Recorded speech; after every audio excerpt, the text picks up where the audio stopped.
ng Malacanang nahanap ang pamahalaan ng win-win solution para sa mga manggagawa at employer.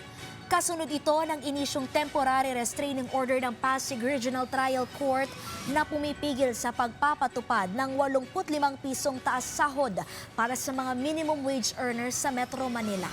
Ayon kay Palace Press Officer Claire Castro, susunod ang pamahalaan sa TRO.